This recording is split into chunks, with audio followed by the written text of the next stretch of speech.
Selamat pagi, Pak Yudi. Om Swastiastu. Yes.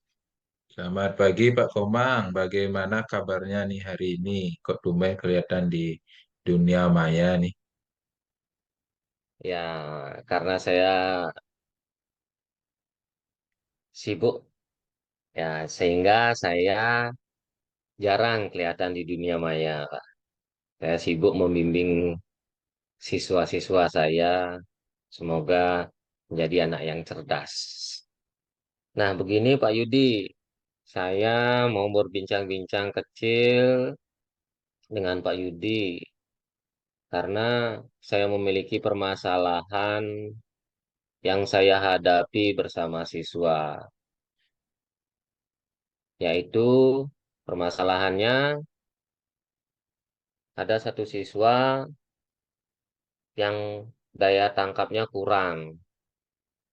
Jadinya pada saat pembelajaran tersebut yang saya berikan, anak itu melamun, bengong, dan tidak mau mengerjakan. Seperti itu, Pak Yudi. Ya, Pak Komang, saya mengerti itu garis besar dari permasalahan Pak Komang. Nah, kira-kira tujuan apa yang ingin dicapai Pak Komang terkait terhadap masalah siswa yang dihadapi sekarang? Coba ceritakan. Tujuan yang saya harapkan itu, Pak Yudi, yaitu supaya anak tersebut bisa mengikuti pembelajaran apa yang saya berikan. Jadinya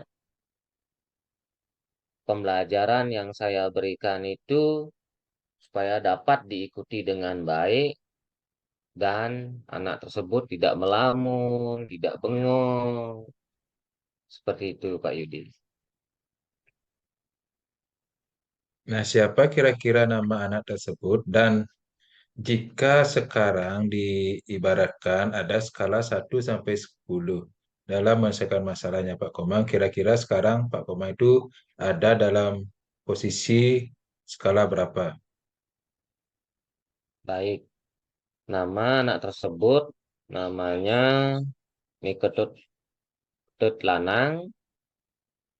Ya, dia berada di kelas 4. Kemudian jika digunakan skala dari 1 sampai 10, itu saya di angka 3, Pak Yudi. Baik, terima kasih. Jadi Pak Komang merasa sekarang masih berada di skala 3. Nah, skala ideal yang Bapak inginkan dalam posisi ini, skala berapa kira-kira? Ya, idealnya posisi yang saya inginkan yaitu di posisi 9 atau di posisi 10, Pak Yudi. Baik, jadi Pak Umar ini kan skala 9 sampai 10 mendekati sempurna tentunya ya. Nah, untuk mencapai Iya. posisi tersebut, kekuatan apa yang sudah Pak Komang miliki sekarang?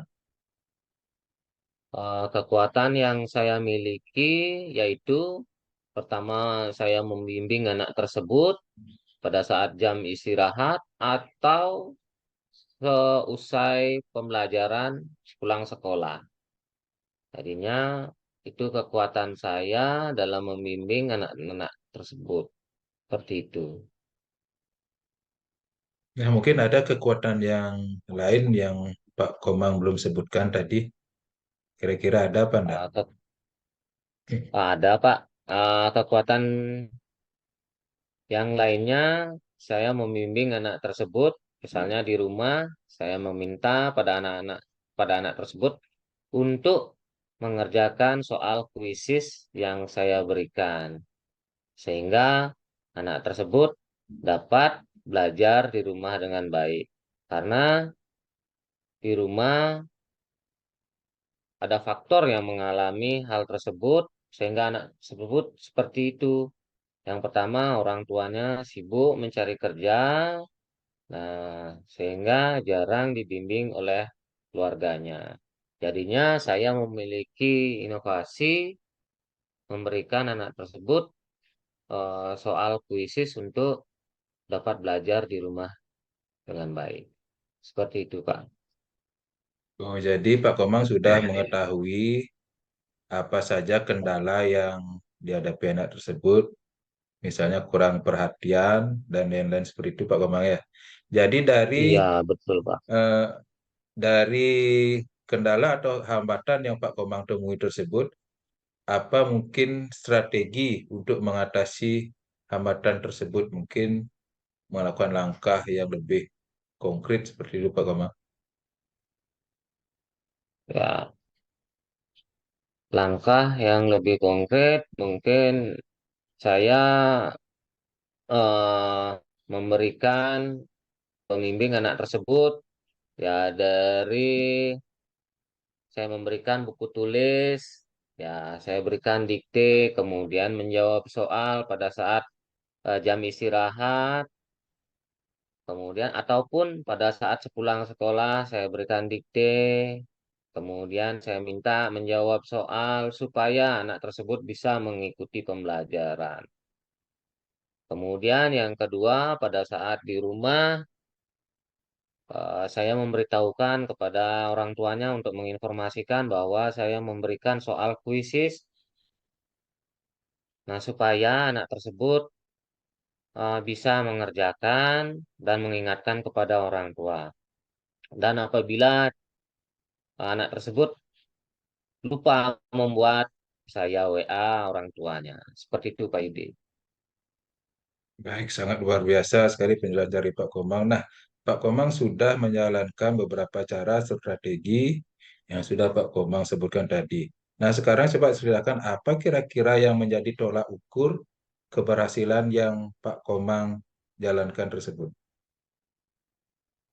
Tolak ukur yang menjadi keberhasilan saya yaitu anak tersebut supaya bisa mengikuti proses belajar mengajar di sekolah.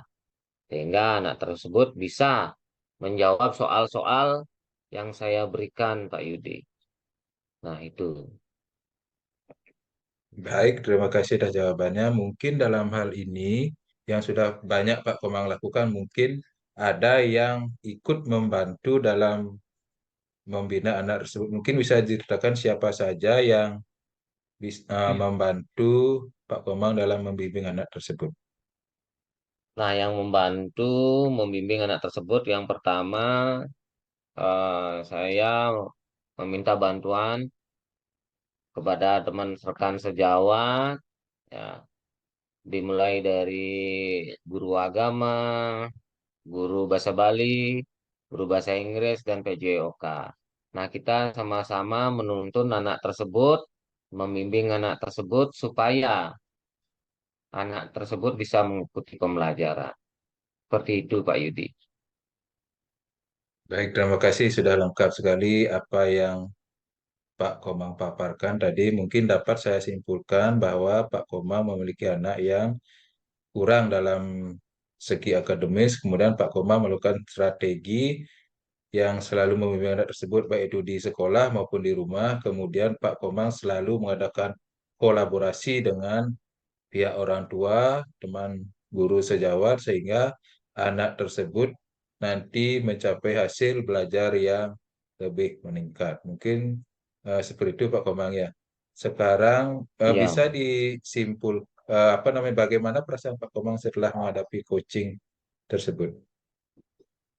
perasaan saya sudah mulai lega, Pak. Jadinya karena saya sudah berbincang-bincang dengan Bapak, ya jadinya hati saya sudah lega, bisa apa namanya eh, permasalahan yang saya ungkapkan itu sudah saya bisa tersalurkan sehingga saya bisa menemukan ide-ide yang baru yang lain lagi. Seperti itu, Pak. Baik, terima kasih. Mungkin lain kali kita sambung lagi. Untuk sekarang, sekian dan terima kasih ya. Sampai jumpa di lain waktu. Ya.